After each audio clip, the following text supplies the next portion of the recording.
Recording चालू केलेलं आहे. सर्वांना मैत्रीपूर्ण जय भीम. आज आपण साहित्यरत्न अण्णाभाऊ साठे यांच्या जयंतीनिमित्त पूर्वसंध्येला आपण या ठिकाणी आज व्याख्यानाचं आयोजन केलेलं आहे. मैत्री संघ पेठवडगाव यांच्या वतीनं आज आपण साहित्यरत्न अण्णाभाऊ साठे यांच्या जयंतीनिमित्त आज व्याख्यान आयोजित केलेलं आहे आणि आजच्या व्याख्यानाचे प्रमुख पाहुणे मार्गदर्शक आहेत प्राध्यापक डॉक्टर शरद गायकवाड सर आणि यांचा विषय आहे अण्णाभाऊ साठे यांच्या साहित्याचे अण्णाभाऊ साठे यांच्या जीवन साहित्यातील आंबेडकरवाद या विषयावर प्राध्यापक डॉक्टर शरद गायकवाड सर आज आपल्याला मार्गदर्शन करणार आहेत. सुरुवातीला मी जॉईन झालेल्या सर्वांना या ठिकाणी मैत्री संघाच्या वतीने स्वागत करतो. सर्वांना मैत्रीपूर्ण जय भीम व्यक्त करतो आणि मैत्री संघ अशा अनेक उपक्रम या ठिकाणी आयोजित करतो आणि त्याचाच हा भाग म्हणजे मैत्री संघाच्या माध्यमातून आपण पौर्णिमेला बौद्ध धम्मदेसनेचं आयोजन करतो.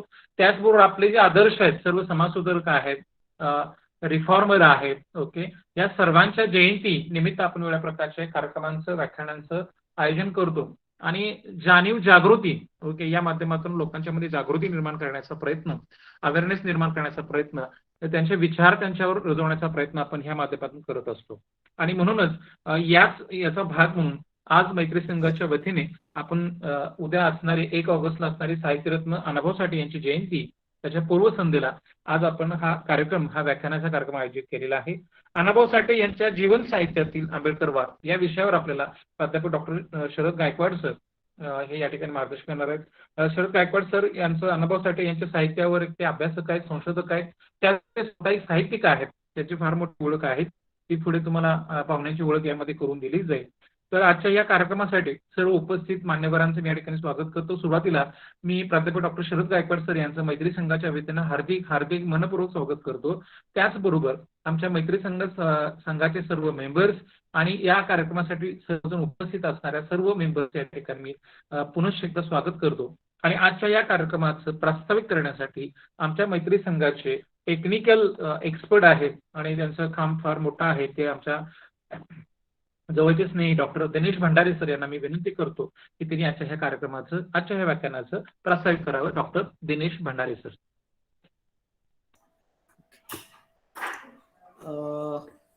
धन्यवाद सर. सर्वांना मैत्रीपूर्वक जय भीम. आज आपण जो कार्यक्रम सुरू केलेला आहे या कार्यक्रमाचं सगळ्यात महत्वाचं वैशिष्ट्य आहे ते म्हणजे हा कार्यक्रम आपण मैत्री संघ पेठवडगाव या एक अतिशय महत्वाच्या जाणीव जागृतीच्या आणि संघटनेच्या पातळीवर अतिशय महत्वाचं काम करण्याच्या उद्देशानं सुरू केलेला जो काही आपला जो ग्रुप आहे, जे काही जे इनिशिएटिव्ह आहे, या इनिशिएटिव्हचा एक पार्ट म्हणून आपण मैत्री संघ पेठवडगाव याच्या अनुषंगानं आपण दर बौद्ध पौर्णिमेला आपण धम्मदेसनेचा कार्यक्रम ऑर्गनाईज करतो आणि या कार्यक्रमाच्या सोबतच आपण आपले जे महापुरुष आहेत या महापुरुषांच्या जन्मदिन असेल किंवा त्यांचा मृत्यूदिन असेल, ह्या जे काही महत्वाचे दिवस आहेत या महत्वाच्या दिवशी आपण वर्षभरामध्ये असे महत्वाचे कार्यक्रम जे आहेत ते आपण ऑर्गनाईज करतो. यासाठी वेगवेगळ्या मोठ्या लोकांना जे अतिशय ज्ञानी आणि विचारवंत लोक आहेत अशा सर्व विचारवंत लोकांना आपण आपल्या समोर आणतो आणि त्यांचे जे काही मार्गदर्शन आहे हे आपल्या सर्वांना आपण या ठिकाणी देतो. आपण आज अण्णाभाऊ साठेंच्या लोकशाहीर अण्णाभाऊ साठेंच्या जयंतीच्या पूर्वसंध्येला 31 जुलैला आज आपण संध्याकाळी 6 वाजता हा कार्यक्रम आपण आयोजित केलेला आहे आणि या कार्यक्रमाचा पार्ट म्हणून आपण doctor Sharad Gaikwad sir, Mahavir college Kolhapur यांना या ठिकाणी आपण आमंत्रित केलेलं आहे. सरांचा अतिशय चांगला गाढा अभ्यास आहे अण्णाभाऊ साठे यांच्या जीवनावर आणि त्यांचं जे साहित्य आहे या साहित्यावर सुद्धा.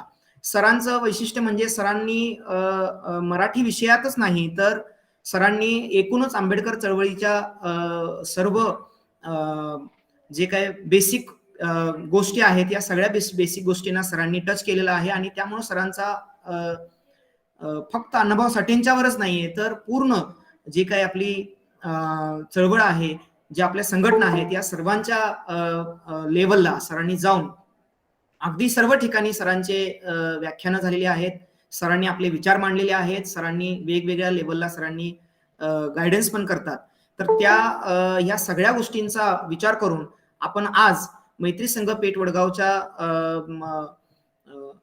तर्फे आपण सरांचं या ठिकाणी व्याख्यान आयोजित केलेलं आहे. सरांचं मी पुन्हा एकदा स्वागत करतो आणि मी कोणताही वेळ न घेता मी सरांना या ठिकाणी त्यांचे जे विचार आहेत हे आपल्या समोर मांडण्यासाठी सरांना आमंत्रित करतो. गायकवाड सर. नाही, एक मिनिट डॉक्टर भंडारे सर, एकच मिनिट.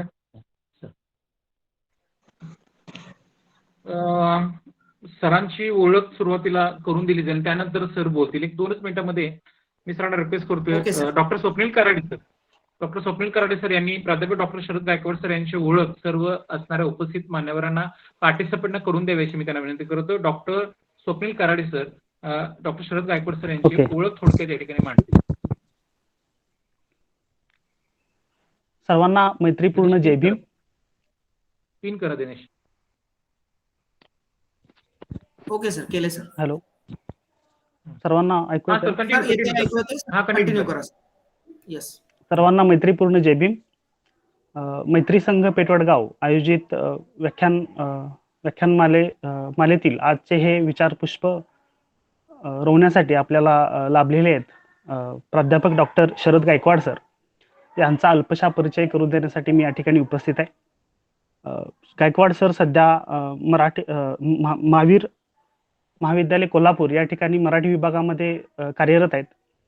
सरांचं शिक्षण MA, BEd, BLib and ISc, MPhil, NET, PhD असं आहे. सरांनी असं प्रभावी असं शिक्षण क्षेत्रामध्ये आपला ठसा उमटवलेला आहे.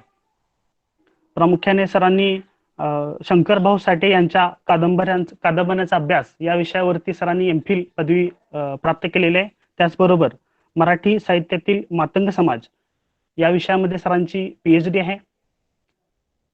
सर सध्या सत्यशोधक अण्णाभाऊ साठे अकादमी सातारा याचे संस्थापक अध्यक्ष म्हणून काम पाहत आहेत. त्याचबरोबर महाराष्ट्र शासनाच्या वतीने लहुजी साळवे मातंग समाज अभ्यास आयोग याचे तज्ज्ञ सदस्य म्हणून सर काम पाहत आहेत. विविध संमेलनामध्ये सरांचा सक्रिय असा सहभाग होता राष्ट्रीय आंतरराष्ट्रीय पातळीवरती. त्यामध्ये प्रामुख्याने पहिले फुले शाहू आंबेडकर आणि मार्क्सवादी युवा सांस्कृतिक साहित्य संमेलन कोल्हापूर 2009 साली.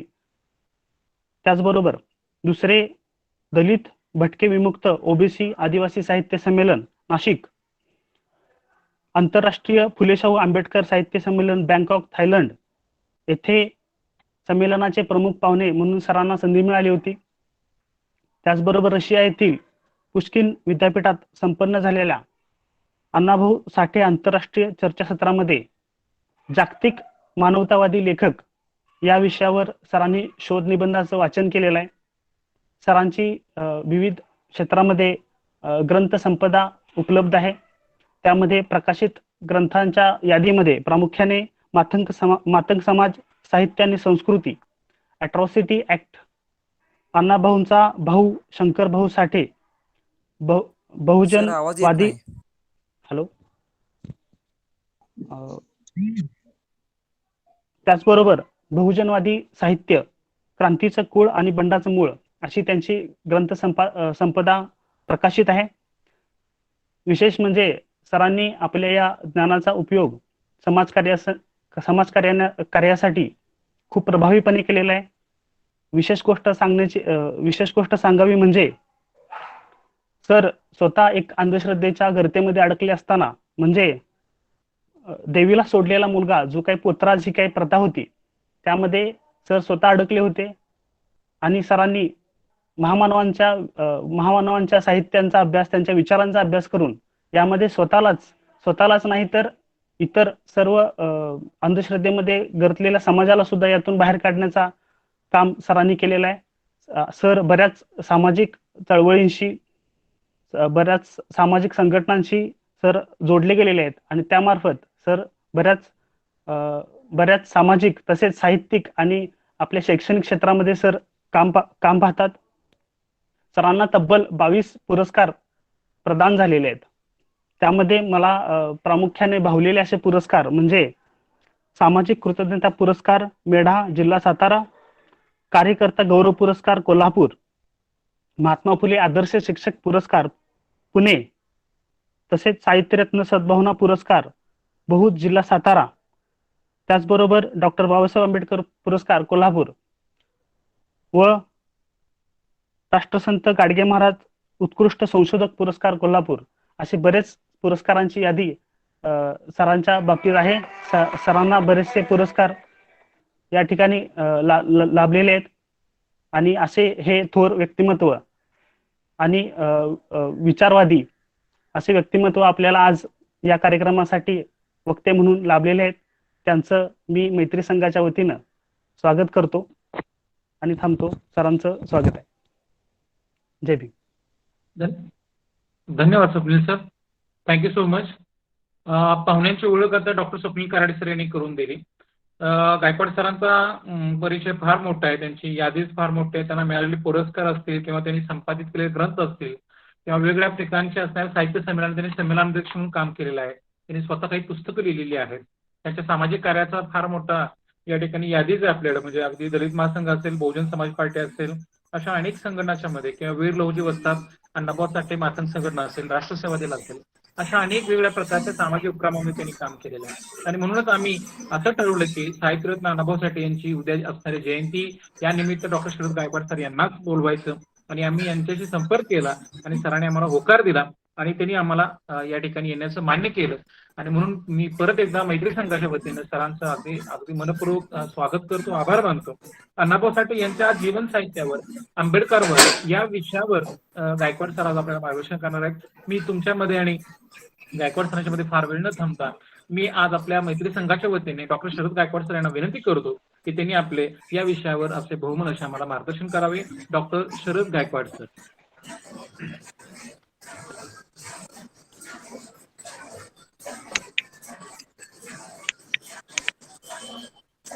सर्वांना सस्नेह जय भीम. नमो बुद्धाय. माझा आवाज येतोय सर्वांपर्यंत? हो येतोय सर, येतोय. येतोय सर, येतोय. Okay okay.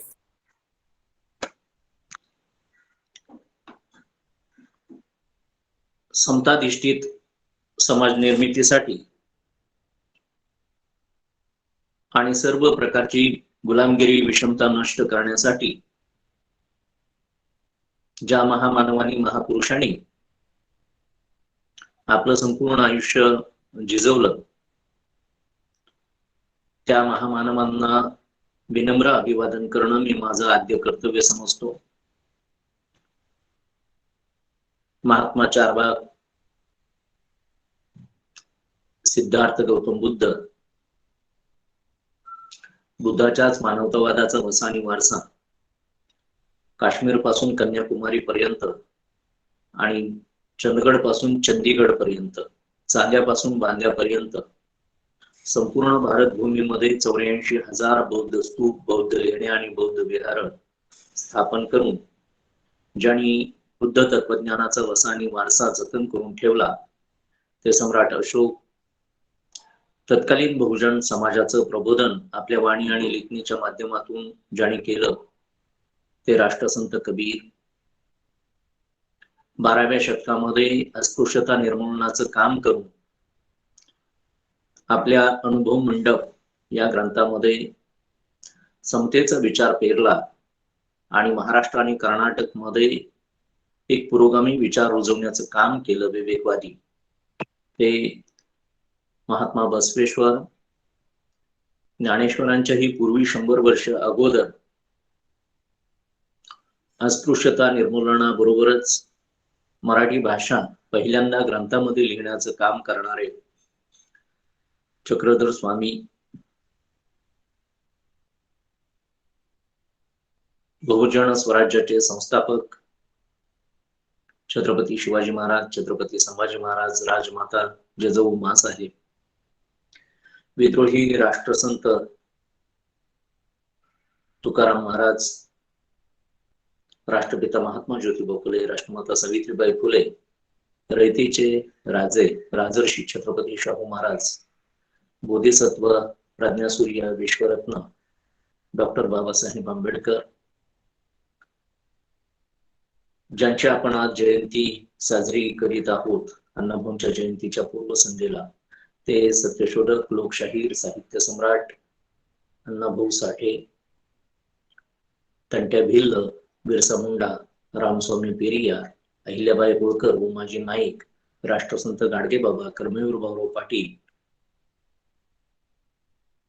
सत्यशोधक लहुजी वस्ताद साळवे, मांग महाराजांच्या दुःखाचा निबंध, जिनं 150-200 वर्षांपूर्वी ज्ञानोदय मध्ये लिहिला, ती महात्मा फुलेंची, सावित्रीबाई फुलेंची विद्यार्थिनी, मातंग समाजातील कुमारी मुक्ता साळवे ही हिंदू धर्माची चिकित्सक आणि आद्य निबंधकर्ती, या सर्व महापुरुषांना, महामानवांना सुरुवातीला मी त्यांच्या कार्य तत्वज्ञानाला, प्रतिमांना विनम्र अभिवादन करतो.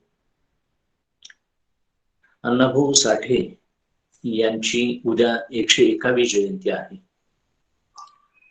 याचा अर्थ आज त्यांच्या जन्मशताब्दीचा शेवटचा दिवस आपण समजूया आणि उद्यापासून अण्णाभाऊ हे 101व्या दिवसामध्ये त्यांच्या जयंतीचा प्रोग्राम सुरू होतोय, कार्यक्रम सुरू होत आहे. अण्णाभाऊ साठे जयंतीच्या आपणा सर्वांना सुरुवातीलाच हार्दिक हार्दिक शुभेच्छा देतो. या अण्णाभाऊंच्या जयंतीच्या पूर्वसंध्येला मैत्री संघ पेठ वडगाव कोल्हापूर जिल्हा यांनी आज हा आभासी पद्धतीनं, ऑनलाईन पद्धतीनं व्याख्यानाचा कार्यक्रम आयोजित केला. या व्याख्यानाचे संयोजक माझे सन्मित्र डॉक्टर अमर पवार, प्राध्यापक डॉक्टर दिनेश भंडारे, डॉक्टर स्वप्नील कराडे, प्राध्यापक सुरेश कराडे, माझे धम्मबंधू पंडित चोपडे, माझे दुसरे मित्रबंधू दिलीप वायदंडे आणि या मैत्री संघाचे सर्व मान्यवर पदाधिकारी आणि उपस्थित सर्व बंधू भगिनींनो, श्रोत्यांना सुरुवातीला माझा सविनय जय भीम, नमो बुद्धाय, जय लहुजी, जय भारत, जय शिवराय. अण्णाभाऊ साठे यांच्या जीवन साहित्यातील आंबेडकरवाद या विषयाची मांडणी मी माझ्या क्षमतेनुसार काही वेळ करण्याचा प्रयत्न करणार आहे. खर तर या महाराष्ट्राच्या आणि भारताच्या भूमीला अनेक नररत्न प्राप्त झाली. या नररत्नांच्या मधली ज्यांची आता नामावली घेतली ते संपूर्ण जगाला आदर्शवत अशा पद्धतीची व्यक्तिमत्व आहेत. अण्णाभाऊ साठे हे आपल्या कोल्हापूर जवळच्या सांगली जिल्ह्यातल्या वाळवा तालुक्यातल्या वाटेगावी 1920 साली जन्माला आले. त्यांच्या जन्माची पण एक कथा आहे, कारण आज आपण जे संयोजक आहोत किंवा आजच्या पिढीचे जे आपण काही बाबासाहेबांचे कार्यकर्ते म्हणतो किंवा कर्मचारी वर्ग, आरक्षणाचा लाभार्थी वर्ग आपण आहोत, आपल्याही जन्मतारखा, जन्मवेळा व्यवस्थित नाहीत, तर 100 वर्षापूर्वी जो बहुजन समाज आहे त्याच्या कुठल्या असणार आहेत तारखा, जन्मतारखा निश्चित, जन्मवेळा किंवा जन्मदिवस. तर त्यावेळेला लोक अशी सांगत होती, अण्णाभाऊंनी ही कथा ही शंकरभाऊ साठे हे अण्णाभाऊंचे धाकटे बंधू यांना सांगितली आणि शंकरभाऊ साठे हे अण्णाभाऊंचे कनिष्ठ बंधू यांच्या 1980 ते 1996 अशा जवळजवळ 15-16 वर्षांचा प्रदीर्घ कालखंड शंकरभाऊ साठेंचा मला प्रत्यक्षपणे सहवास लाभला. अण्णाभाऊंनी जी हकीकत शंकरभाऊंना सांगितली ती शंकरभाऊंनी मला सांगितलेली होती आणि काही ठिकाणी ती लिखित स्वरूपात सुद्धा आलेली आपल्याला दिसून येते. अण्णाभाऊंनी शंकरभाऊंना असं सांगितलं की मी आईला विचारलं होतं माझा जन्म कधी झाला. त्यावेळेला आई म्हणाली की पुण्याला एक मोठा पुढारी कोणतरी मेला, तो ज्या दिवशी मेला त्याच दिवशी तुझा जन्म झाला. आता उद्या हा स्मृती दिन आहे त्या महान अशा व्यक्तिमत्वाचा. आपल्याला बोध होऊ शकतो. आणि म्हणून 1920 हा कालखंड जर विचारात घेतला तर 21-22 मार्चला 1920 साली माणगाव परिषद झालेली आहे. आणि त्या परिषदेच्या काही कालावधीनंतर अण्णाभाऊंचा जन्म झालेला आहे. याचा अर्थ राजर्षी छत्रपती शाहू महाराज आणि विश्वरत्न डॉक्टर बाबासाहेब आंबेडकर यांनी भारतातली पहिली अस्पृश्यता परिषद जी आहे ती अस्पृश्यांची परिषद कोल्हापूर जिल्ह्यातल्या हातकणंगले तालुक्यातल्या माणगाव मध्ये जी घेतली, त्यानंतर मार्च, एप्रिल, मे, जून, जुलै आणि ऑगस्ट असा जन्म हा अण्णाभाऊंचा झालेला आहे. ही त्यांची खरी पार्श्वभूमी आहे. फकीरा त्या काळात जुलमी सत्तेविरुद्ध बंड करत होता. बाबर खान हा त्या काळात जनसामान्यांना, सर्वसामान्यांना, गोरगरिबांना त्रास देत होता. त्याला अद्दल घडवण्याचं काम फकीरा आणि त्याचे सहकारी सावळा, मोरा, बळी, पिरा ही सारी मंडळी काम करत होती. मांग महाराजांच्या चुली 6 महिने पेटत नाहीत. प्रचंड मोठा दुष्काळ पडलेला आहे. प्लेगाची साथ आलेली आहे. किडामुंगासारखी माणसं पटापटा मरायला लागलेली आहे. तरुण पोरं जी आहेत ती पाणी पिऊन कसं तरी दिवस काढतात. म्हातारी माणसं कुरडूचा पाला चघळायला लागलेली आहे. आणि अशा पद्धतीनं चूल पेटेना झाली, घरात अन्नाचा दाना नाही. अशा वेळेला आपण तरुणांनी शांत राहणं बरोबर नाही. तर आपल्याला अन्न मिळत नाही, आपण गरीब आहोत. म्हणून ज्या ठिकाणी अन्नधान्य आहे त्या ठिकाणी आपण जायला पाहिजे. आणि हा देश आपला आहे, या देशासाठी आपल्या पूर्वजांनी रक्त सांडलेला आहे. हे छत्रपती शिवाजी महाराजांचा हा महाराष्ट्र आहे. त्या शिवाजी महाराजांच्या स्वराज्यासाठी आपण बलिदान दिलेले लोक आहोत. आणि आपल्यावर उपासमारीची वेळ काय यावी म्हणून फकीरानं महारवाड्यातल्या तायनो आबाला सोबत घेतलं. सावळा, बळी, मुरा, पिरा हे सगळे सहकारी सोबत घेतले, घमांडी, आणि भेडसगावचा खजिना लुटला. तो खजिना कुठला तर धान्य हाच तो खजिना होता. आणि त्या ठिकाणी त्या पंथाकडं ब्रिटिशांचा खजिना सांभाळण्याचंही काम होतं. फकीरानं ती लूट केली. आणि त्या ठिकाणी अण्णाभाऊ एक बाबासाहेबांचा विचार कशा पद्धतीनं मांडतायत याची आपण सुरुवात करत आहोत. तो खजिना, धान्याचं कोठार लुटत असताना तो जो मटकरी आहे, पंत आहे, तो एका दरवाजाच्या तिथे उभा राहिला आणि फकीरा हे सगळं घेऊन जा, पण या घरामध्ये जाऊ नको, या खोलीमध्ये जाऊ नको. आणि दाराला कडी कुलूप लावून त्या ठिकाणी तो उभा राहिला. फकीराला असं वाटलं की याच ठिकाणी खरं तर चांगलं धान्य, ज्वारी, बाजरी, मका, गहू असं काहीतरी चांगलं धान्य असणार, शाळू असणार. आणि मग फकीरा म्हणत होता यातलंच धान्य मी लुटणार, तो बाजूला हो. त्यावेळेला तो नाही म्हणायला लागला. फकीरानं पुन्हा प्रयत्न केले तरीही तो नाही म्हणत होता.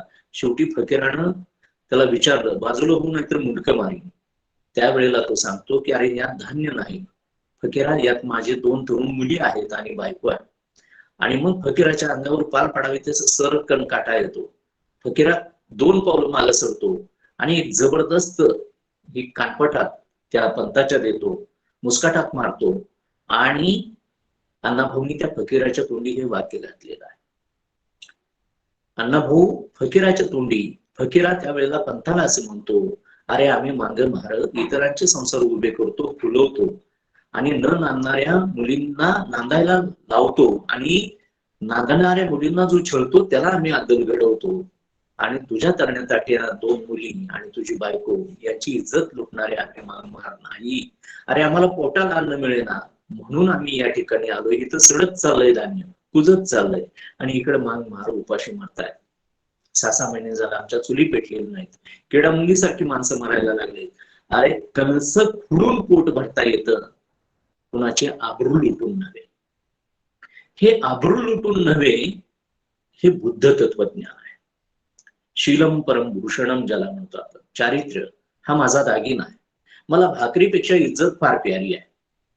भाकरीनं जेवणाचा 2 वेळचा प्रश्न मिटेल, पोटाचा प्रश्न मिटेल.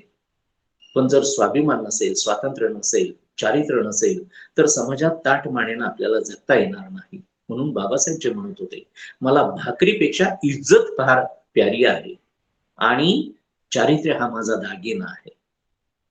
बुद्ध जे शिलाला, चारित्र्याला महत्व देतात, तो सिद्धांत अण्णाभाऊंच्या फकीरा कादंबरीमध्ये पहिल्यांदा फकीराच्या तोंडी हा दिसून येतो.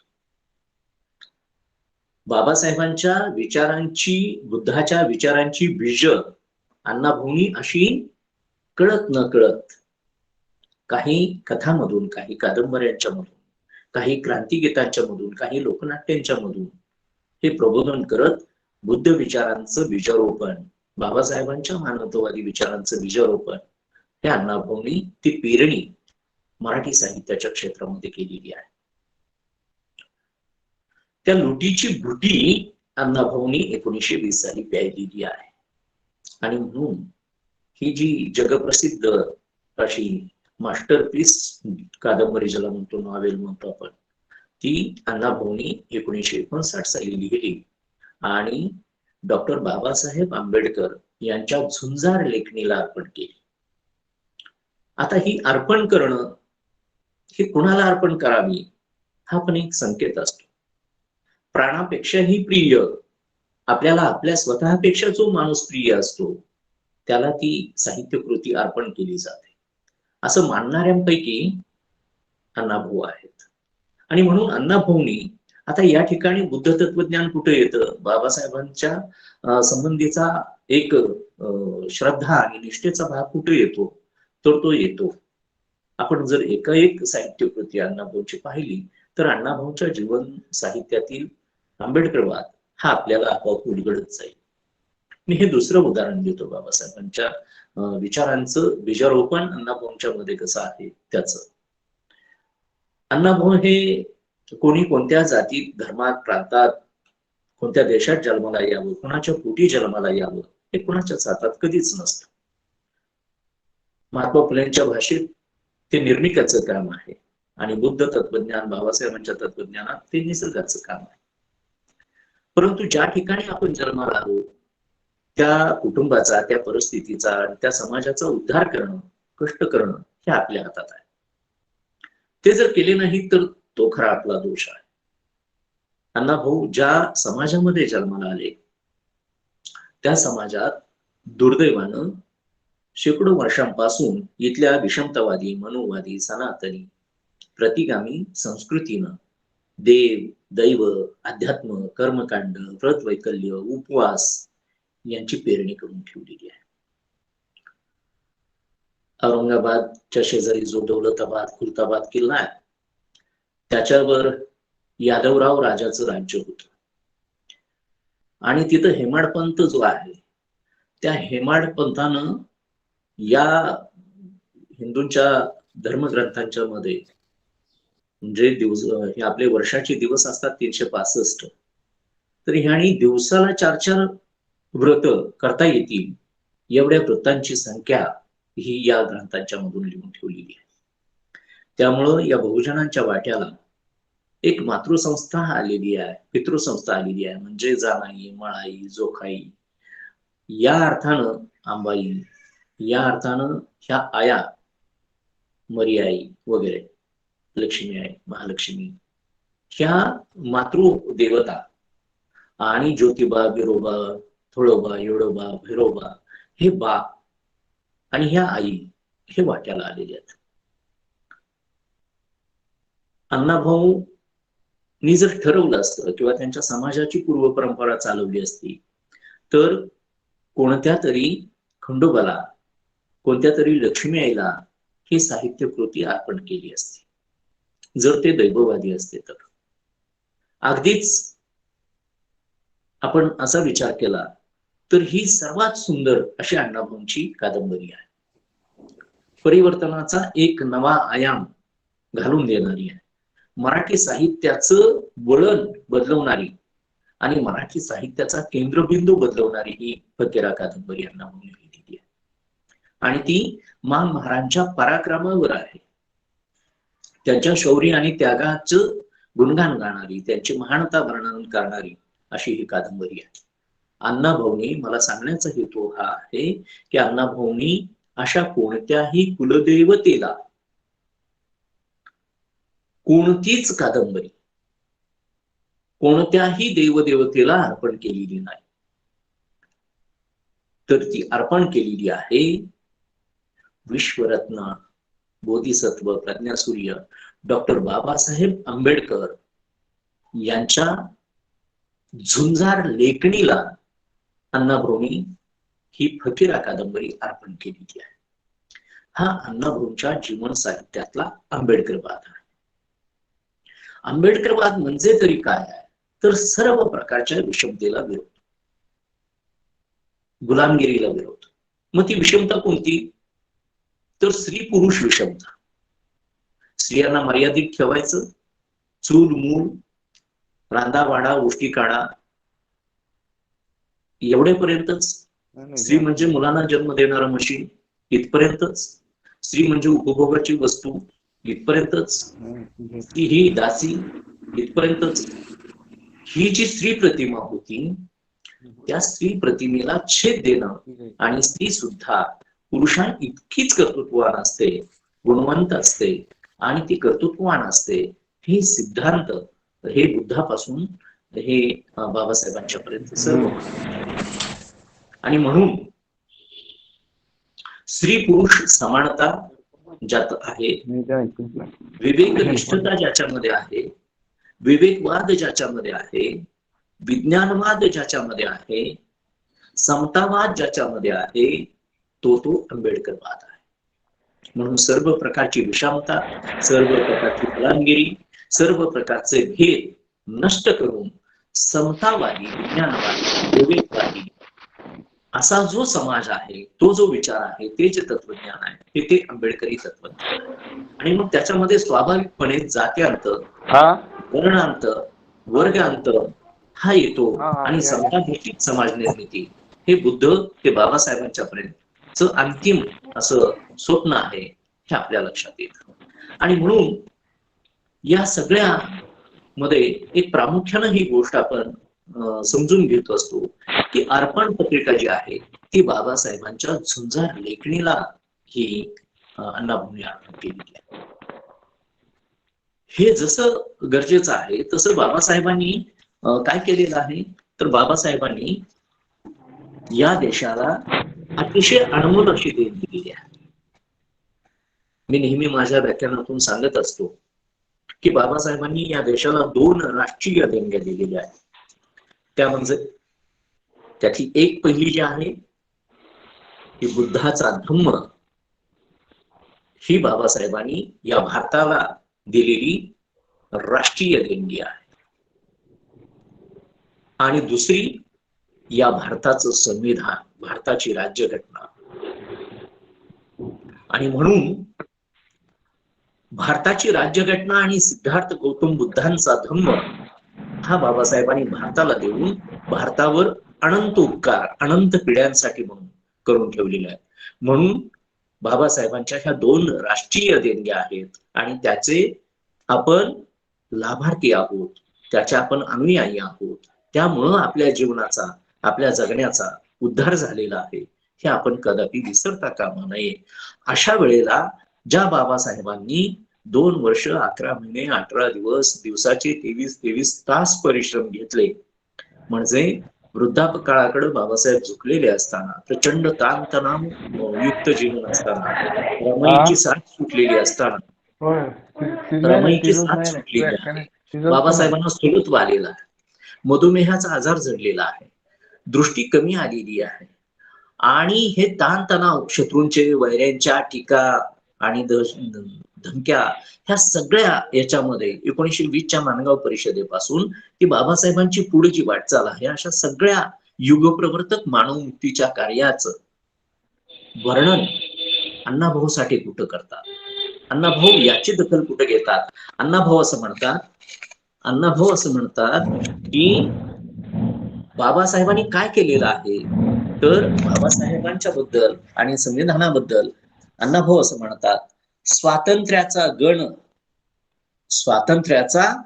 गण बाबासाहेब आंबेडकर, घटना लिहिली अतिसुंदर, भारताचे नाव उभ्या जगाला बाबासाहेब आंबेडकर.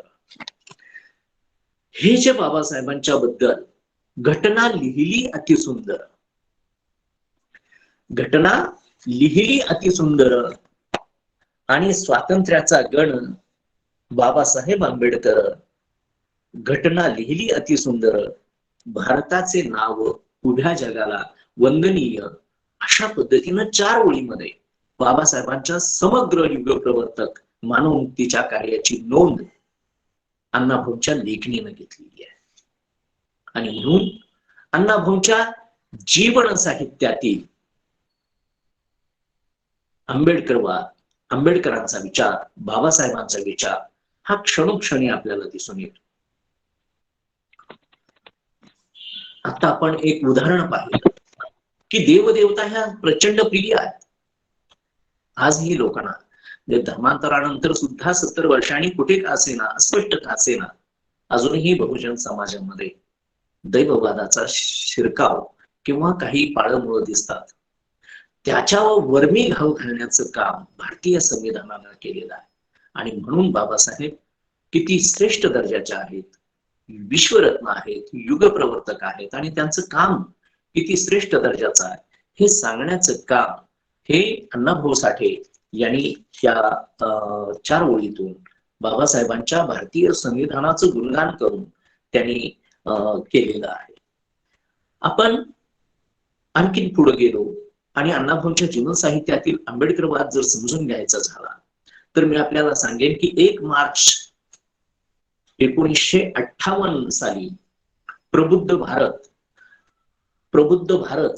यामध्ये बाबासाहेबांनी या नियतकालिकाची जी स्थापना केली त्याच्यामध्ये काय झालेलं आहे, काय घडलेलं आहे, तर 2 मार्च 58 मुंबईमध्ये काय घडलं की मुंबईमध्ये पहिलं दलित साहित्य संमेलन हे मुंबईला दादर परिसरात, कोहिनूर मिल ज्या ठिकाणी आता आहे त्या परिसरात, नायगाव बीडीचा पोलीस मैदान, सिद्धार्थ कॉलेज जिथं आपल्याला दिसतं वडाळ्याचं, त्या परिसरामध्ये पहिलं दलित साहित्य संमेलन या देशातलं हे भरलं होतं. ते 2 मार्च 1958. त्याच्या पूर्वसंध्येला म्हणजेच 1 मार्च 1958 अण्णाभाऊ साठेंनी प्रबुद्ध भारत मध्ये एक लेख लिहिलेला आहे आणि त्या लेखाचं शीर्षक आहे दलित शाहिरी. या दलित शाहिरी या लेखामध्ये अण्णाभाऊंनी बाबासाहेबांच्या बद्दल ही दलितांची परंपरा, बामणा घरी लिहणं, कुणब्या घरी दाणं आणि मांगा महारा घरी गाणं, ही मांगा महाराच्या घरी गाणं जे आहे ही सांस्कृतिक परंपरा, सांस्कृतिक वैभव हे बहुजन समाजाचं आहे असं सांगण्याचं काम हे अण्णाभाऊंनी केलेलं आहे. आणि या दलित प्रतिभावंतांच्या या परंपरेचा भेद घेत असताना अण्णाभाऊ असं म्हणतात की या दलितांचे महान नेते बाबासाहेब आंबेडकर आहेत. असा बाबासाहेबांच्या बद्दलचा प्रत्यक्ष लिखित उल्लेख हा अण्णाभाऊंनी त्या लेखामध्ये केलेला आपल्याला दिसून येतो. पुढे आपण जर एक अशी कथा पाहत गेलो, एक कादंबरी जरी पाहत गेलो तर ही प्रत्यक्ष बाबासाहेबांची आणि अण्णाभाऊंची भेट अनेक वेळा झालेली आहे. पण आता सध्या समाज एवढे संवेदनशील झालेले आहेत, एवढे टोकाचे कट्टरतावादी विचार आलेले आहेत की खरं सुद्धा आता पचेना झालेला आहे आणि नको तिथे वादग्रस्त अशा पद्धतीची एक समस्या निर्माण होत असताना आपल्याला दिसते आहे. आपण सर्वजण त्याचे साक्षीदार आहोत. विशेषतः 2000 सालानंतर मोबाईल पिढी जी जन्माला आलेली आहे ती तळागाळातलं वाचन, ग्रासरूटचा समाज आणि मनुवादी समाज व्यवस्था समजून न घेता फॉरवर्ड करणं, कमेंट करणं, यामुळं काही समाजामध्ये दुहीम असताना आपल्याला दिसते आहे. अण्णाभाऊंनी भारतीय राज्यघटनेच्या बद्दल एक मोठं महान असं क्रांतिगीत लिहिल्याचं मी आता सांगितलं. 1 मार्चला 58 साली दलित शाहिरीमध्ये बाबासाहेबांचा उल्लेख केल्याचं सांगितलं. 1952 सालची एक आठवण सांगतो. 1952 ला महात्मा फुलेंच्या जीवनावर आचार्य अत्रे, प्रल्हाद केशव अत्रे, मूळचे ते सासवडचे, पुण्याजवळच्या जेजुरी आणि पुण्याच्या रस्त्यात जे सासवड आहे, जिथं ज्ञानेश्वरांच्या बंधूंची समाधी आहे, अशा पद्धतीनं त्या सासवडचे असणारे आचार्य अत्रे यांनी महात्मा फुले यांच्या जीवनावर आधारित एक सिनेमा बनवला होता आणि त्याचं प्रकाशन करण्याच्या निमित्तानं मुंबईला डॉक्टर बाबासाहेब आंबेडकर, कर्मवीर भाऊराव पाटील या मंडळींना निमंत्रित केलेलं आहे. गाडगेबाबा कीर्तनाच्या निमित्तानं भाईखळा आणि हे जे पोलीस स्टेशन आहे त्या ठिकाणी गाडगेबाबांच्या कीर्तनाचे कार्यक्रम आहेत मुंबईमध्ये वेगवेगळ्या ठिकाणी. या सर्वांना आचार्य यात्रेंनी निमंत्रित केलेलं आहे. आणि मग आपल्या असं लक्षात येतं की त्या ठिकाणी सूर्यकांत मांढरे, कोल्हापूरच्या राजारामपुरीत राहणारे मराठी चित्रपटातले जुने अभिनेते, ब्लॅक व्हाईटच्या जमान्यातले, हे सूर्यकांत मांढरे, त्यांचे बंधू चंद्रकांत मांढरे, बाबासाहेब, कर्मवीरांना आणि यांच्या बरोबरीनं शाहीर अमर शेख, शाहीर अण्णाभाऊ आणि शाहीर गवाणकर हे त्या ठिकाणी त्या महात्मा फुले चित्रपटाच्या निमित्तानं एकत्र आल्याचं आपल्याला दिसतं. तसा एक फोटो पण उपलब्ध आहे. बार्टीनं अलीकडे एक पुस्तक प्रकाशित केलेलं आहे, त्याच्यात पण हे छायाचित्र आपल्याला बघायला मिळेल. म्हणजे हे प्रत्यक्षपणे बाबासाहेब आणि अण्णाभाऊ अनेक वेळा एकत्रपण आलेले आहेत. केवळ साहित्यातून आणि जीवनातून बाबासाहेबांचा विचार अण्णाभाऊ तर मांडतायतच, पण त्याच्याही पेक्षा बाबासाहेबांच्या युगप्रवर्तक कार्यानं भारावलेलं व्यक्तिमत्व म्हणजे अण्णाभाऊ आहे. खरं तर आपल्या लक्षात एक गोष्ट घेऊया की अण्णाभाऊंना 49 वर्षांचं आयुष्य लाभलेलं आहे. त्या 49 वर्षांच्या आयुष्यामध्ये 1942 ते 1950, 51, 52 पर्यंत अण्णाभाऊंनी शाहिरी वाङ्मय लिहिलं. 52 ते पुढं 69 पर्यंत, मृत्यूच्या शेवटच्या क्षणापर्यंत अण्णाभाऊंनी कथा, कादंबऱ्या लिहिल्या. त्याच्यात एक वाक्यात आपल्याला दिसत नाही किती कादंबऱ्या लिहिल्या. कोण म्हणतो 36 लिहिल्या, कोण म्हणतो 32 लिहिल्या, कोण म्हणतो 31, कोण 30. पण 30 तर 30, पण लिहिल्या ना एका निरक्षर, ज्याला लिखाणाची परंपरा नाही अशा कुटुंबामध्ये अल्प शिक्षण असलेला निरक्षर एका माणसानं अक्षर वाङ्मयाची निर्मिती केली, हे कितीतरी श्रेष्ठ दर्जाचं. आणि म्हणून अण्णाभाऊंच्या या समग्र जीवन कालखंडामध्ये 1942 पासूनचा चळवळीचा जर कार्यक्रम धरला आपण त्यांच्या जीवनातला, मग ती एका बाजूला स्वातंत्र्याची चळवळ आहे, दुसऱ्या बाजूला संयुक्त महाराष्ट्राची चळवळ आहे, तिसऱ्या बाजूला आपल्या लक्षात असं येतं की संयुक्त महाराष्ट्राची चळवळ, स्वातंत्र्याची चळवळ, गांधींचं काम तिकडं स्वातंत्र्याचं चालू होतं, टिळक 1920 ला गेलेले आहे आणि गांधी युगाला प्रारंभ झालेला आहे. आणि त्यानंतर आपल्या पुढं ही आंबेडकरी चळवळ ही डोळ्यासमोर आहे.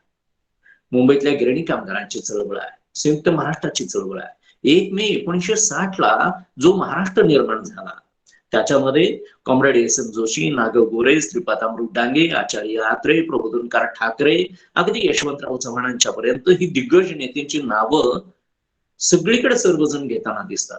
ती घ्यावी, त्याच्याबद्दल आपलं दुमत नाही, हरकत नाही. परंतु ज्यांचं श्रेय आहे, या कोल्हापूरच्या शाहू महाराजांनी कुस्तीसाठी बांधलेल्या खासबाग मैदानामध्ये खचाखच माणसं भरून उरलेली आहेत.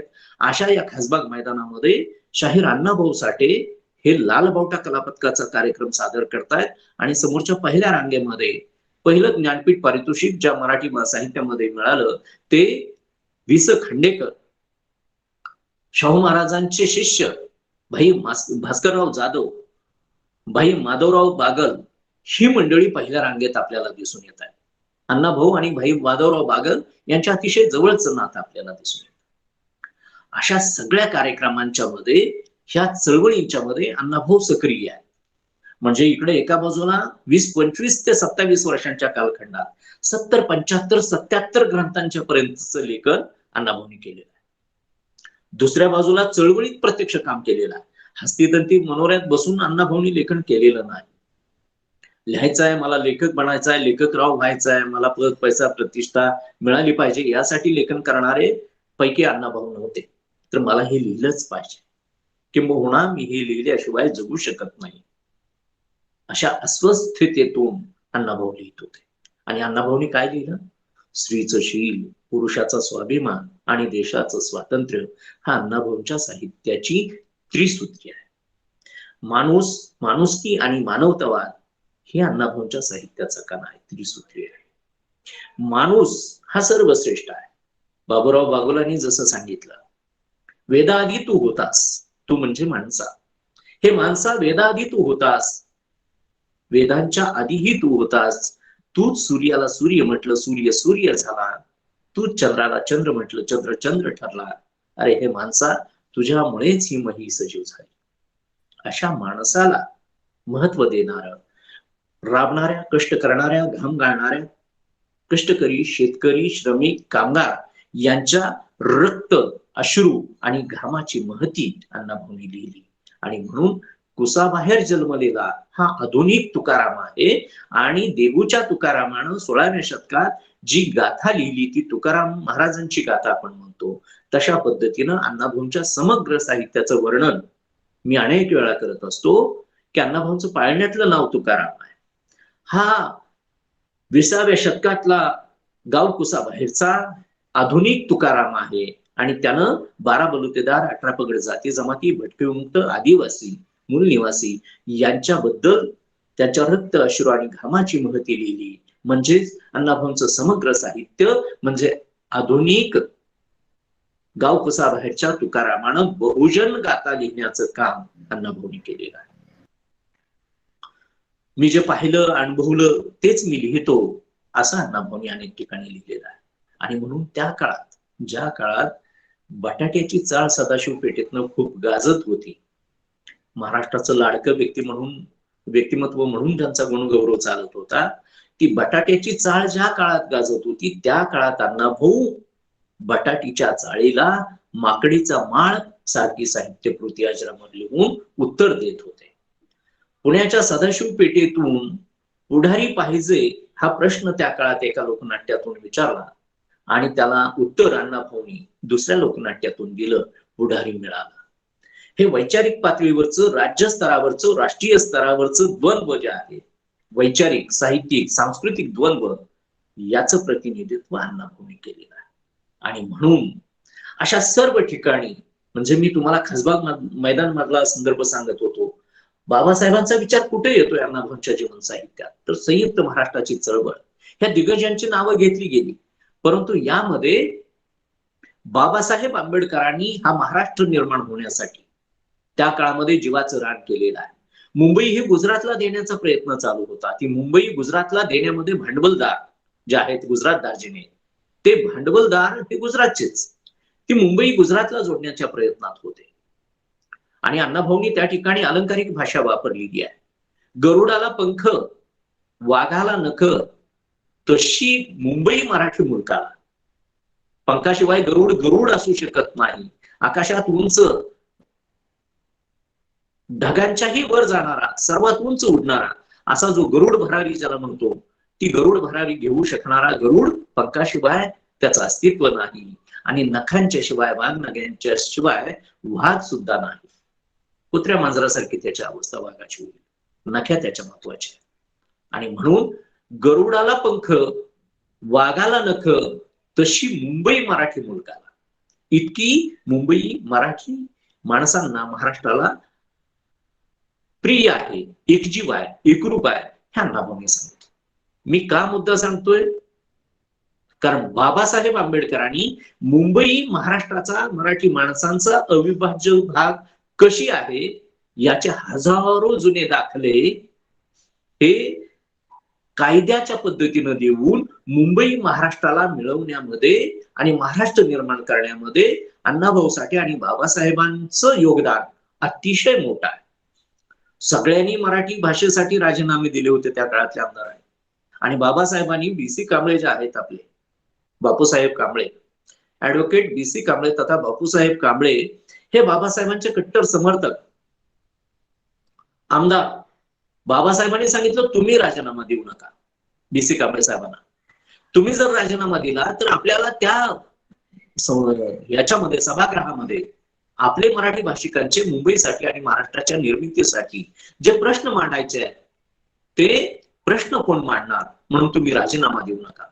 मला सांगण्याचा हेतू आहे की बीसी कांबळे साहेब, दादासाहेब गायकवाड आणि भंडारे साहेब आणि बाबासाहेब आंबेडकर हे सर्वजण संयुक्त महाराष्ट्र चळवळीमध्ये प्रचंड मोठं योगदान हे बाबासाहेबांनी दिलेलं आहे, तेच अण्णाभाऊंनी दिलेलं आहे. आणि म्हणून अण्णाभाऊंनी बाबासाहेबांच्या बद्दल अनेक ठिकाणी कृतज्ञता व्यक्त केलेली आहे. आणि म्हणून आपल्या असं लक्षात येतं की त्यांनी बाबासाहेबांचा विचार म्हणजे एकाच ध्येयानं प्रेरित होऊन बाबासाहेब काम करतायत, अण्णाभाऊ काम करतायत, एका ठिकाणी आहेत, एका विचारानं पछाडलेले आहेत आणि त्या स्वप्नपूर्तीसाठी म्हणून ते राबताना दिसत आहेत. अण्णाभाऊंनी बुद्धाची शपथ नावाची एक कथा लिहिली आहे. तत्पूर्वी मी संयुक्त महाराष्ट्र चळवळीची आणखीन एक आठवण सांगतो. अण्णाभाऊ युगांतर नावाच्या नियतकालिकामध्ये संयुक्त महाराष्ट्राची चळवळ आणि जात वास्तव नावाचा एक लेख लिहिलेला आहे. अण्णाभाऊंच्या जीवन साहित्यातील आंबेडकरवाद हा पाहत असताना हा किस्सा महाराष्ट्रासमोर नव्यानं येणं आणि तो आता आपल्या व्याख्यानातून आणि नंतर युट्यूब वरून लाखो लोकांच्या पर्यंत कायमस्वरूपी जाणं जास्त गरजेचं आहे. संयुक्त महाराष्ट्राची चळवळ याच्या अनेक शिलेदार आहेत. 106 हुतात्मे बळी गेलेले आहेत. अनेकांचे संसार उद्ध्वस्त झालेले आहेत. अनेकांनी स्वतःच्या संसारावर तुळशीपत्र ठेवलेलं आहे. हातपाय तोडले गेलेले आहेत, जखमी झालेले आहेत, उद्ध्वस्त झालेले आहेत आणि 106 जण शहीद झालेले आहेत, हुतात्मा झालेले आहेत. त्या सगळ्यांच्या त्यागातून, हौतात्म्यातून, बाबासाहेबांच्या योगदानातून, अण्णाभाऊंच्या त्यागातून, शौर्यातून, त्यागातून, त्याच्या वाणी लेखणीतून 1 मे 1960 ला महाराष्ट्र राज्य अस्तित्वात आलेलं आहे. हे ज्या वेळेला चालू होतं त्यावेळेला 14 ऑक्टोबर 1956 ला बाबासाहेबांनी इथला विषमतावादी एक धर्म नाकारलेला आहे. इथला प्रतिगामी, मनुवादी, अमानवी जीवन जगणारा, गायीला आई मानणारा आणि आईला बाई समजून तिचा छळ करणारा असा एक धर्म आहे. घरात मुंग्या निघाल्या तर साखर चारणारा आणि दारात येणाऱ्या दलिताला भाकर सुद्धा नाकारणारा असा एक धर्म आहे. दगडाच्या देवाला दुधाचा, तुपाचा अभिषेक करणारा एक धर्म आहे आणि तहानीनं व्याकुळ चरपडून मरणाऱ्याला पाण्याचा थेंब न देणारा एक धर्म आहे. आणि म्हणून 35 साली नाशिकच्या एवढा मुक्कामी बाबासाहेबांनी जी घोषणा केली होती की मी हिंदू म्हणून जन्माला आलो असलो तरी हिंदू म्हणून मरणार नाही, ती शपथ बाबासाहेबांनी ती घोषणा खरी केली 14 ऑक्टोबर 1956 ला. आणि दीक्षाभूमीवर नागांच्या नागपूरमध्ये, नागांच्या राजधानीमध्ये पूर्वजांचा गौरवशाली इतिहास त्याची साक्ष ठेवून बाबासाहेबांनी एक विज्ञानवादी, समतावादी, विवेकवादी, विज्ञानवादी असा सिद्धार्थ गौतम बुद्धांचा धम्म बाबासाहेबांनी स्वीकारला. बाबासाहेबांचा धम्म स्वीकारला, त्याचे पडसाद महाराष्ट्रभर, देशभर उमटले आणि गावोगावी महाराजांवर हल्ले हे सनातनी विचारांच्या लोकांनी, प्रतिगामी विचारांच्या मनोवादी लोकांनी केले. अण्णाभाऊंनी संयुक्त महाराष्ट्राची चळवळ आणि जात वास्तव या नावाचा एक लेख या घटनेनंतर लिहिलेला आहे. बाबासाहेबांच्या धर्मांतराचे पडसाद कसे उमटलेले आहेत आणि तिथं अण्णाभाऊंनी परखडपणे म्हटलेलं आहे की एका गावामध्ये पाटलाचा बैल म्हणून पडलेला आहे आणि ते मेलेलं जनावर तो पाटील मारवाड्यात येतोय आणि सांगतोय की गावात माझ्या घरी जनावर मरून पडलंय, 2 दिवस झाले, तुम्ही कुठेतरी तिकडे नागपूरला बाहेर लांब गावी गेला होता आणि आता हे जनावर फुगलंय, सडलंय, कुजलंय, त्याची दुर्गंधी यायला लागली, ती ओढून न्या. त्यावेळेला ते सांगतात आम्ही आता दीक्षा घेतलेली आहे आणि आमच्या महामानवानी बाबासाहेबांनी आम्हाला मृत मांस खाऊ नका, मृत मांस ओढू नका, जनावर ओढू नका, व्यसनाच्या आहारी जाऊ नका, देवधर्म मानू नका अशी शपथ दिलेली आहे. आता आम्ही ती जुने धंदे करणार नाही, तुमचं तुम्ही बघा. पाटलाला हा अपमान वाटलेला आहे आणि त्याच्या तळपायाच्या आत मस्तकाला गेलेली आहे. ही महार काय ऐकणार नाहीत, ही जाळायला पाहिजे सगळा मारवाडा, असं त्याच्या मनात येतंय. आणि पण एकापेक्षा एक सरस क्रांतिकारक बलाढ्य ताकदीची चटणी भाकरी खाणारी पण लढणारी ही लढाऊ जात आहे, क्रांतिकारक जात आहे. यांच्याशी दोन हात करणं तेवढं सोपं नाही. मग गनिमी कावा करूया, गनिमी कावा नाही म्हणता येत, कारस्थान करूया, षडयंत्र रचूया. त्या पाटलानं ते मेलेलं जनावर रात्री काही लोकांच्या मदतीनं, तरुणांच्या मदतीनं उचललं आणि महार लोक ज्या ठिकाणी पाणी पितात त्या महाराच्या आडात, विहिरीत, जिथं प्यायचं साधन होतं त्याच्यात ते मेलेलं सडलेलं कुजलेलं त्यात रात्रीच आणून टाकलं.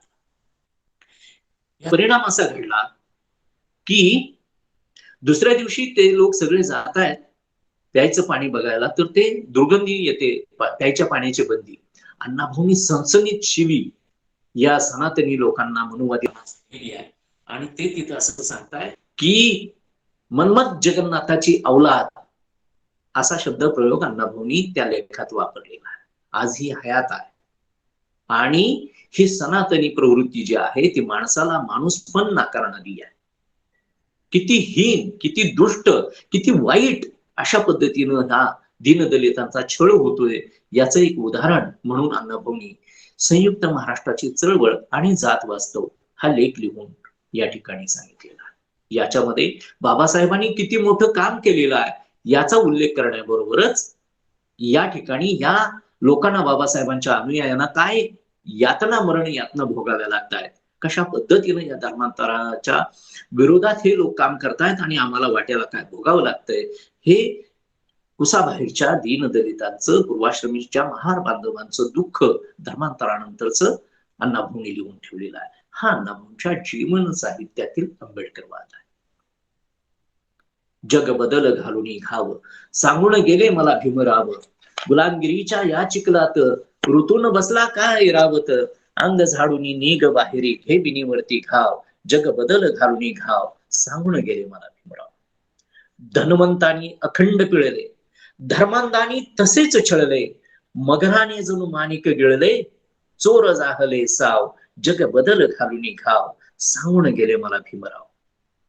एकजुटीच्या या रथावरती आरूढ होऊन चलबा पुढती, एकजुटीच्या या रथावरती म्हणजे 12 बलुतेदार, 18 पगड जाती जमाती, भटकविमुक्त, आदिवासी, SC, ST, NT, VJ, OBC, ST याचा एकच अर्थ बहुजन मूल निवासी जे आहेत ह्या सगळ्यांनी एकजुटीच्या रथावरती आरूढ होऊन चलबा पुढती. आपण सगळ्यांनी एकत्र यायला पाहिजे. समान प्रश्नावर, किमान मुद्द्यावर, समदुःखी, समविचारी आपण सर्व बहुजन मूल निवासींनी एकत्र यायला पाहिजे आणि एकजुटीच्या या रथावरती आरूढ होऊन चलबा पुढती. करी प्रकट निज नाव, जग बदल घालून घाव, सांगून गेले मला भीमराव. अशा पद्धतीचं सांगितलेलं आहे. हे जग बदलायला मला सांगितलं कोणी? तर डॉक्टर बाबासाहेब आंबेडकरांनी. हे जर जग वैषम्यवादी बदलायचं असेल तर त्यासाठी सुरुवातीला मला बदलायला पाहिजे. अण्णाभाऊंनी या जग बदल घालून घावची सुरुवात जी केलेली आहे, गुलामगिरीच्या या चिखलात ऋतून बसला का ऐरावत, ऐरावत म्हणजे हत्ती, आणि हत्ती याचा अर्थ काय झाला? हत्ती म्हणजे बहुजन समाज आहे. हत्तीसारखी ताकद आहे, प्रचंड मोठी ताकद आहे आणि एक ताकद आहे, संख्या प्रचंड आहे. एकत्र आले तर हे मनुवादी कुठल्या कुठं निघून जातील, पण आमच्यात ऐक्य नाही, विघटन आहे. आणि म्हणूनच बाबासाहेब सांगत होते संघटित व्हा आणि संघर्ष करा. तेच अण्णाभाऊ सांगतात, एकजुटीच्या या रथावरती आरूढ होऊन चलबा पुढती, करी प्रकट निज नाव. प्रकट निज नाव म्हणजे स्वतःचं नाव, कर्तृत्व आणि समाजाला मान, सन्मान, प्रतिष्ठा मिळवून द्या. तेच कबीरांनी सांगितलं. कबीरांना गुरु मानण्यामागं बाबासाहेबांचा हेतू काय होता? कबीरांनी जे सांगितलं ते त्यांचा शिष्य असलेल्या बाबासाहेबांनी अनुकरण केलं. सूरत से कीरत बडी, बिना पंख के उड़ जाए, सूरत तो चली जाती है लेकिन कीरत कभी न जाए. कबीराचा दोहा आहे. बाबासाहेबांचे वडील रामजी आंबेडकर सुभेदार हे कबीरपंथी होते. आपण सर्वजण सुज्ञ आहात, माझ्यापेक्षा मोठे अभ्यासक आहात. तो विचार आहे, सूरत से किरत बड़ी बिना पंख के उड़ जाए, सूरत तो चली जाती है लेकिन किरत कभी न जाए. आपण निघून जातो पण कीर्ती कधीच निघून जात नाही.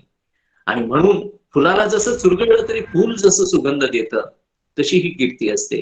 आणि म्हणून करी प्रकट निज नाव, हा विचार बाबासाहेबांचा अण्णाभाऊंनी या गीतातून मांडलेला. आणि इथली मनुवादी विरुद्ध मानवतावादी अशा पद्धतीची एक विचारसरणी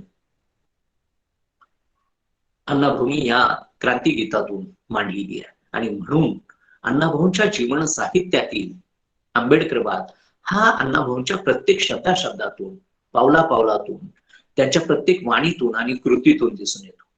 अण्णाभाऊंचा एक पाय तुरुंगात तर दुसरा पाय रणमैदानात.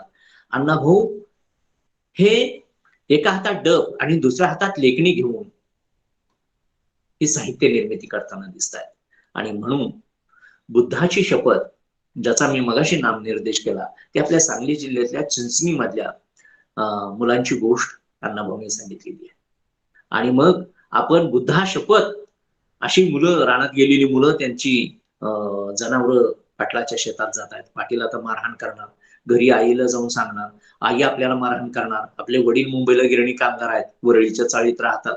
एवढंच त्या मुलांना माहिती होतं. म्हणून ती मुलं शपथ घेत आहेत आणि मुलं सांगतायत की बुद्धा शपथ. आता आपण कुणीच कोणाच्या घरी, आपण आपापल्या घरी न जाता, कोणाशी काही न सांगता, गावात कोणालाही न कळता सांगलीच्या रेल्वे स्टेशन मध्ये जाऊया आणि रेल्वेनं मुंबईला पळून जाऊया. मुंबईला ती जातात, टीसी पकडतो आणि तो टीसी न पकडलं, विदाऊट तिकीटची ही मुलं गेलेली आहेत, भीतीपोटी गेलेली आहेत. पाटलाच्या मारा खातर, भीतीला घाबरून, आईच्या मारा खातर. वडील मुंबईला गिरणी कामगार म्हणून आहेत वरळी चाळीत. म्हणून ही शपथ बुद्धाची घेऊन तिकडे गेलेली आहेत. कोणीतरी त्या टीसीनं मग सांगितलं रेल्वेतनं कामगार जाताना की ही वरळी ह्यांचे आई वडील आहेत, वडील पालक कोणतरी आहेत, चुलते वगैरे. आणि मग तिथला एक कामगार कामातनं सुटल्यानंतर त्या मुलांना घेतो आणि वरळीच्या चाळीत जातो. तिथं त्यांच्या सगळे वडील वगैरे भेटतात, त्या मुलांचे पालक भेटतात. आई गावाकडे शेती करत असते, मजुरी म्हणून काम करत असते. आणि मग तिथं या कथेचा अण्णाभाऊंनी शेवट केलाय, बुद्धम शरणम गच्छामी, धम्मम शरणम गच्छामी, संघम शरणम गच्छामी. हा अण्णाभाऊंच्या जीवन साहित्यातील आंबेडकरवाद आहे. आपण जेवढं बोलू तेवढं कमी आहे. तरी पण एक संदेश या निमित्ताने मी असून सांगेन की मरिआईचा गाडा नावाची अण्णाभाऊंची एक अप्रतिम अशी कथा आहे.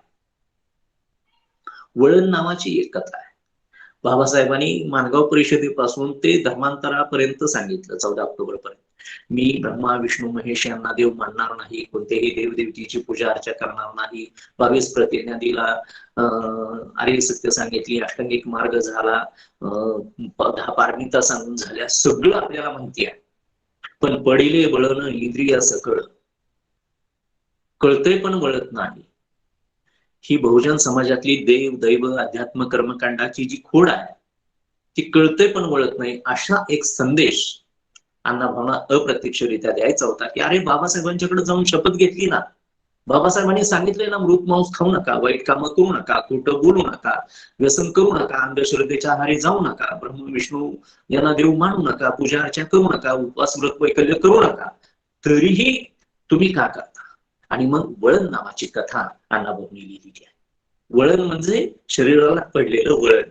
बाबासाहेबांनी सांगितलं मृत मांस खाणार नाही. एका गावातली एक पूर्वाश्रमीची आपली माता भगिनी, बना तिचं नाव आहे, ती काय करते तर बंडू मांगाकडनं ही बनमारी त्या काळातली रेड्याचं मटण मांस हे मागून घेते.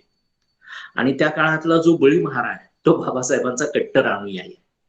तो आंबेडकरवादी कार्यकर्ता आहे, तो समता सैनिक दलाचा कार्यकर्ता आहे, बाबासाहेबांना प्रचंड मानणार आहे आणि बाबासाहेबांच्या विचारांसाठी प्राणांची आहुती द्यायला तयार आहे. आणि तो सांगतोय की बाबासाहेबांनी जे जे सांगितलं ते तुम्ही ऐकायला पाहिजे. जर ऐकलं नाही तर माझ्याशी गाठ आहे, आपण त्यांना वाळीत टाकायचं, जे ऐकणार नाहीत त्यांना. आणि मग ही बना जी आहे ती म्हातारी आहे, पहिल्यापासून तिच्या जिभेला चव लागलेली आहे मृत मांस खाण्याची. आणि त्या बंडू मांगाकडून ती मांस घेते आणि खाते. हे ज्या वेळेला कळतं त्यावेळेला तो जो बळी आहे तो बळी अण्णाभाऊच्या कथेचा नायक, तो बाबासाहेबांच्या विचारांची पेरणी अण्णाभाऊ कशा पद्धतीनं करतात हे सांगण्याचं काम अतिशय उत्कृष्ट असं त्या वळण कथेतून सांगितलं. आणि मग तो बळी काय करतोय की त्या म्हातारीला ही मृत मांस खायचं सोडत नाही म्हणून हिला वाळीत टाकूया, हे समाजाला कलंक लावते, बाबासाहेबांची प्रतिज्ञा पाळत नाही, बाबासाहेबांचं म्हणणं ऐकत नाही, असा एक विचार त्या बळीच्या मनात येतो. आणि तो तिला सगळ्या टक्क्यासमोर सगळ्या आपल्या कार्यकर्त्यांना बोलवून, लोकांना बोलवून, स्त्री पुरुषांना, सर्व अबलवृद्धांना बोलवून हिनं हे सोडलं नाहीतरी हिला वाळीत टाकूया, ह्या म्हातारीला आपण दंड केल्याशिवाय राहता का म्हणे, असं त्या ठिकाणी ठरतं. आणि मग ती दंड भरते आणि तिला असं वाटतं की आपण खरंच चूक केली, बाबासाहेबांचं आपण ऐकलं नाही, आणि म्हणून ती तिच्या वाट्याला जी जमीन होती ती विकते आणि ती मास्तरला मरणानंतर त्यातले 500 रुपये देऊन ठेवते आणि सांगते की माझं जर काय बरं वाईट झालं तर ह्या सगळ्या समाजाला सांगा की मला खांदा द्या, माझं चुकलं, मला माफ करा, मी बाबासाहेबांची गुन्हेगार आहे. वळण नावाची कथा आहे. जुनं ते सोनं नको तिथं आपण जे बाळगतो, बाहेर पुरोगामी बोलायचं, घरात सनातनी प्रतिगामी, अशा पद्धतीचा विचार करायचा, हे जे आहे त्याच्यावर भाष्य करणारी वळण नावाची कथा ही अण्णाभाऊ. सोन्याचा मणी मी 2 मिनिटात सांगतो आणि समारोप करतो. मुंबईच्या झोपडपट्टीमध्ये ती सांगली जिल्ह्यातली महार समाजातली पूर्वाश्रमीची महाराणी, आता नवबोध झालेली, बुद्ध झालेली, धम्माचा स्वीकार केलेली एक म्हातारी मुंबईला गेली आणि खान कामगारांची जिथं चाळ आहे तिथं तिची लेक आहे. दोन्ही मुलं दुष्काळात मरून गेलेली आहेत, सुना सांभाळणार आपापल्या माहेरी निघून गेल्या. मग लेकीकडे जाऊन ती राहते. लेक आणि तिचा नवरा खाणीवर काम करतात आणि ही म्हातारी तिथं बसून राहते. पुढं जावई मरून जातो, ती लेक फक्त राहते, ती विधवा असते. आणि मग ह्या मायलेकी तिथं राहतायत. ती मरणाचं कष्ट करते लेक, आता म्हातारी थकलेली आहे. आणि एक दिवस जय भीम जय भीम असे म्हणत 7-8 जण दुपारच्या वेळेला त्या चाळीमध्ये, त्या झोपडपट्टीमध्ये काही लोक आलेले आहेत. डॉक्टर बाबासाहेब आंबेडकरांचा विजय असो, डॉक्टर बाबासाहेब आंबेडकरांचा विजय असो, भगवान बुद्धाचा विजय असो, जय भीम म्हणत त्या लोकांचा आवाज हिच्या घरापर्यंत येतोय. ही दारात येते, घरातनं म्हणजे झोपडीतनं बाहेर येते. कोण तुम्ही? तर आम्ही बाबासाहेबांचे कार्यकर्ते, जय भीमवाले आहोत, आम्हाला वर्गणी द्या. आणि मग ही अण्णाभाऊंची कथा आहे, सोन्याचा मणी. आणि मग ती म्हातारी विचारते की माझ्याकडे तर तुम्हाला देण्यासारखं काहीच नाही, माझी लेक गेली खाणीवर कामाला, 2 पोरं होती ती मरून गेलेत, सुना आपापल्या माहेरी निघून गेल्या, आणि म्हणून मी सांगलीस ना इकडे येऊन राहिले त्या चाळीत, माझ्याकडे काय नाही बाळा. तर ते म्हणतात ठीक आहे आजी आम्ही जातो. नाही नाही थांबा म्हणते, तिचं मनात तिच्या विचार येतो, ज्या बाबासाहेबांमुळे मला माणूस पण मिळालं, हजारो वर्ष पशुतुल्य जीवन माझ्या वाट्याला जे आलेलं होतं, ती मानव मुक्तीचा विचार देणारा युग प्रवर्तक डॉक्टर बाबासाहेब आंबेडकर हे माझं सर्वस्व आहे. आणि त्या विचाराचे तुम्ही कार्यकर्ते आहात. अरे माझ्याकडे काही नसलं तरी मी मेल्यानंतर, माझ्या आईनं मला सांगून ठेवलं होतं की मेल्यानंतर मेलेल्याच्या तोंडात सोन्याचा मणी ठेवायचा असतो, म्हणून मी माझ्या पत्राच्या गाठीला ठिगळाची जी साडी मी नेसली त्याच्या गाठीत मी सोन्याचा मणी ठेवलाय.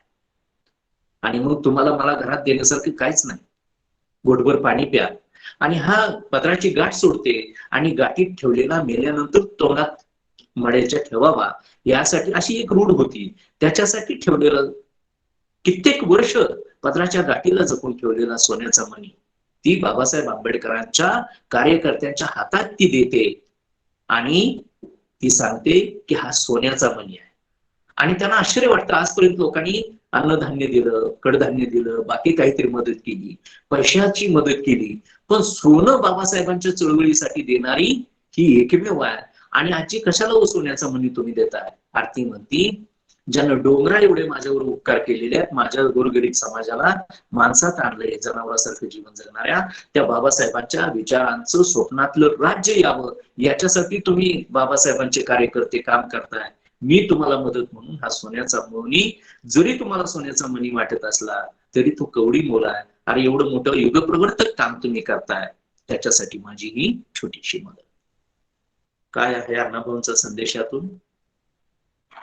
यातून हेच सांगायचंय की पे बॅक टू सोसायटी. अरे आम्ही प्राध्यापक, डॉक्टर, वकील, इंजिनियर, आरक्षणाचे लाभार्थी, समाजावर दररोज अन्याय अत्याचार होतोय. एखाद्या ठिकाणी वर्गणीवाले आले की आपल्या तळपायाच्या आग मस्तकाला जाते. आज नाहीत उद्या, उद्या नाही परवा. 2-4 रुपये कुठेतरी देणगी द्यायची, 10 ठिकाणी सांगायचं. आता कोरोनाच्या काळात पाहिलं, दान देणारे काय करतायत ह्या दुष्काळग्रस्तांना, कोरोनाग्रस्तांना? कॅमेरे पहिले त्याच्यावर लावतात. म्हणजे हातात काहीतरी एखादी वस्तू द्यायची आणि फोटो काढून सगळ्या प्रसार माध्यमावर टाकायचा. तो कॅमेरा घरात ठेवला पाहिजे आणि झाकल्या मुठीनं मदत केली पाहिजे. त्याला खरं धर्मदान म्हणायला पाहिजे. अण्णाभाऊंची ही सोन्याचा मणी ही कथा आपल्याला पे बॅक टू सोसायटी. तुम्ही समाजाचे देणेकरी आहात. तुम्ही 100 दिवस शेळी होऊन जगू नका, तर एकच दिवस वाघासारखं डाकाळी फोडून जगा. अरे शेळ्या, मेंढ्या, बकरं, कोंबडं यांचा बळी दररोज दिला जातो. वाघाचा कधी कोणी बळी देत नाही. हाच संदेश बाबासाहेबांनी अण्णाभाऊंना या समाजाला दिला. तो अण्णाभाऊंनी निळमांग या कथेतून सांगितला. अशी अनेक उदाहरणं आपल्याला देता येतील. वेळ होत आलेला आहे. फक्त निळमांग ही कथा 2 मिनिटात सांगतो आणि थांबतो. निळू हा बलदंड ताकदीचा आहे. हा आपल्या कराड शेजारी साजोळ नावाचं गाव आहे, तिथला निळमांग आहे. तो मांगाचा आहे, हत्तीची ताकद आहे, सिंहाची त्याच्याकडे चपळता आहे. पण कुणाच्या वाळ्या पाचोळीवर सुद्धा तो पाय देत नाही. प्रत्येक लहान मुलाला, वयस्कर माणसाला आवाजाऊ बोलतोय, कारण तो दरिद्री आहे, गरीब आहे, गाव कसं बाहेर राहतोय, झोपडीत राहतोय. ताकद प्रचंड आहे, पण तो मजुरी करतोय. एखाद्यानं सांगितलं, अरे निळू जाता जाता 2 पेंड्या बैलाला टाकून जा, कडबा टाकून जा, ते तो काम करतोय. जरा 2 गवताच्या पेंड्या आणून दे, ते काम करतोय. आणि गावात एक दिवस दरोडा पडतो. चोरीचा आरोप ह्या निळूमांगावर घेतला जातो. त्याला कोल्हापूरच्या कळंबा जेलमध्ये टाकलं जातं. तिथं चांगली वर्तणूक त्याची पाहिली जाते. तोफेच्या तोंडी आता त्याला द्यायचं, कारण त्याचा गुन्हा आहे. त्या ठिकाणी उभा राहिल्यावर तो सांगतो की खुरप्याच्या आणि पासून तोफेच्या तोंडापर्यंत ज्यांनी मला पाठवलं, ज्या गावाला मी बाबा, दादा, काका, नाना, माय, मावशी म्हणत दिवस काढले, गरिबीनं खाली मान घालून, लहान मुलाला पण मी मान सन्मान दिला, आवाजाऊ बोललो. त्यांनी मला गुन्हेगार ठरवून इथं तुरुंगात पाठवला. ज्यांनी मला तुरुंगात पाठवलं, आता त्यांना मी सोडणार नाही. आणि मग तो त्याची चांगली वर्तणूक बघून ते जेलर त्याला सोडून देतात. तो गावी येतो आणि ज्यांनी खोटा आरोप केला त्या पाटलांचे वाडे हा निळमांग पेटवत राहतो. आणि टिट फॉर टॅट, जशाच तसं. तुम्ही अन्याय करणाऱ्यांच्या पेक्षा अन्याय सहन करणारा जास्त गुन्हेगार आहे. हा संदेश जो बाबासाहेबांचा आहे, तो निळमांग या कथेतून अण्णाभाऊंनी दिलेला आहे. आणि म्हणून संघर्ष करा, अन्याय सहन करू नका, त्याच्या विरोधात पेटून उठा.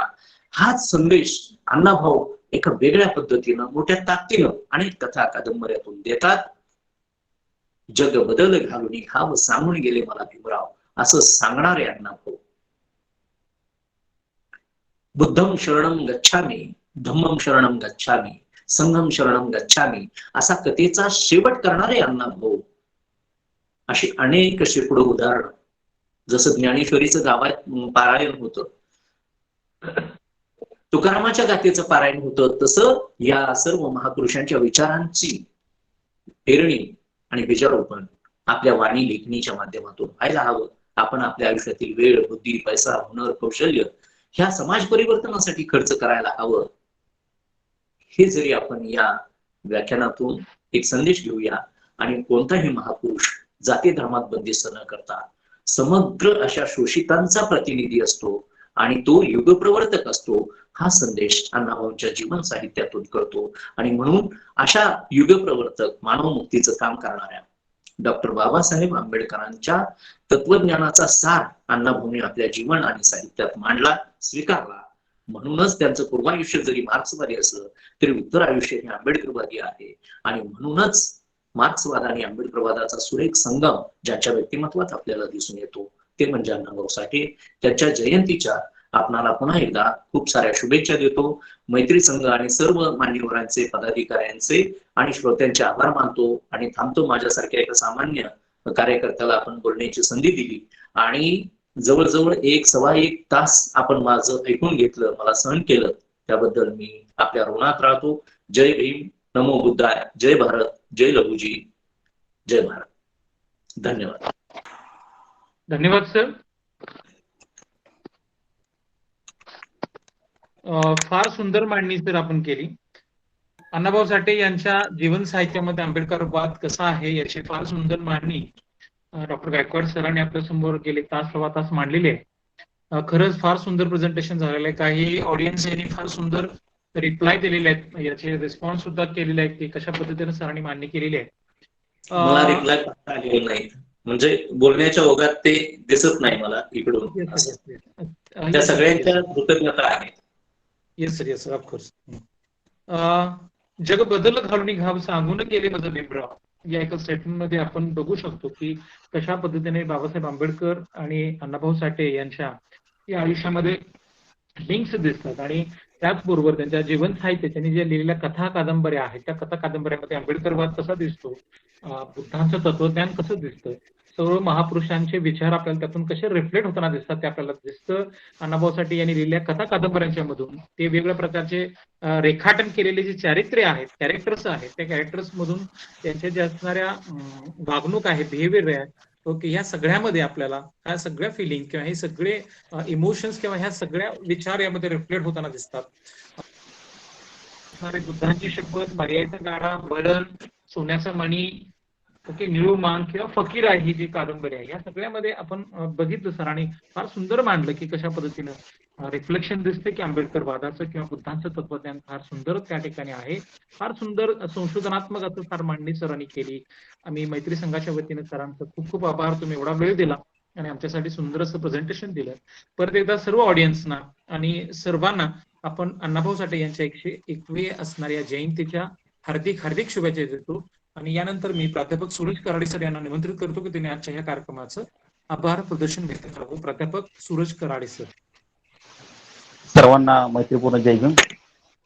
आजच्या धम्मदेशनेचे प्रमुख वक्ते डॉक्टर शरद गायकवाड सर यांनी अण्णाभाऊ साठे यांच्या जीवन साहित्यातील आंबेडकरवाद या विषयावर मार्गदर्शन करताना संयुक्त महाराष्ट्र चळवळ, आंबेडकरवाद आणि धम्म चळवळ तसेच अनेक उदाहरणांनी वास्तव सविस्तर आणि अभ्यासपूर्ण स्पष्ट केले आणि आम्हाला मोलाचे मार्गदर्शन केले. त्याबद्दल मी मैत्री संघाच्या वतीनं त्यांचे प्रथमतः मी आभार मानतो. तसेच आजच्या कार्यक्रमाचे प्रास्ताविक डॉक्टर भंडारी सर, प्रमुख वक्त्यांची ओळख डॉक्टर कराडे सर आणि सूत्रसंचालक आणि आयोजक डॉक्टर अमर पवार सर, तसेच आपण सर्व उपस्थित सहकाऱ्यांचे, मैत्री संघाच्या सर्व सहकार्याचे आभार मानून हा कार्यक्रम संपन्न झाला असं मी जाहीर करतो. धन्यवाद.